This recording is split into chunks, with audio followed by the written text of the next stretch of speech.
Hello my friends, I'm Russo and I'm back again, and today we are reviewing the Joker action figure from Persona 5 by Figma. It also comes with Morgana.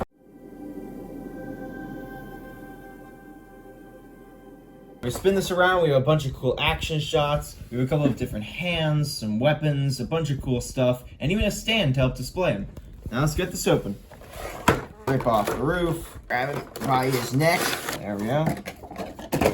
Whoever sealed this did an impressive job. What the heck did they do to this? There we are. A bag of hands.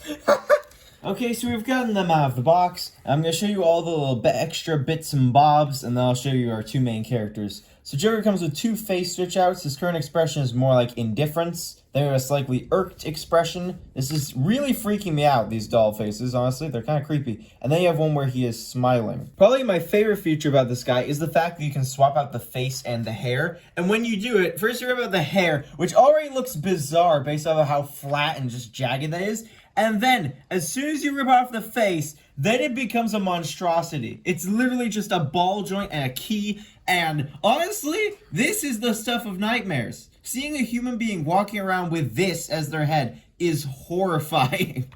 Then we have a bunch of hand switch outs. We have a fist for both hands, which does not hold anything. It's just a crumpled up fist in case he wants to punch anybody. You have one hand switch out where he's like, I don't know, holding something. I don't think this is meant to hold anything. I think it's just a hand gesture. I'm not quite sure. And then we have two hands meant to hold stuff. They're like a fist, but there's a hole in them.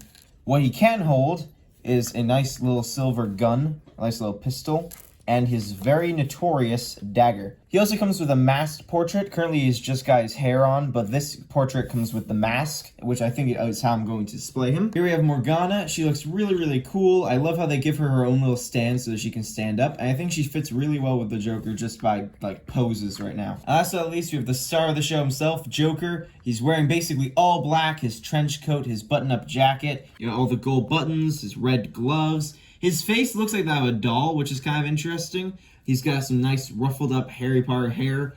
His trench coat, I might have already mentioned this. I really like how it looks. It's really smooth. All of his clothes have a ton of wrinkles on it, which just adds life to the whole thing. I really like how it looks. And this guy is super posable. You got joints on his ankles, his knees, his hips. There's a joint right where his stomach is. His neck, shoulders, elbow, wrists, and then even each individual part of his trench coat can bend off in different directions. You can literally like pose them however you want, so that's kind of cool. And of course, he comes with this massive see-through stand, so you can basically make him fly if you wanted to. Give him some exorcist powers and let him levitate above the ground, if that's what you want. I really like how these two look, and I will catch you next time. Sayonara, ayonara.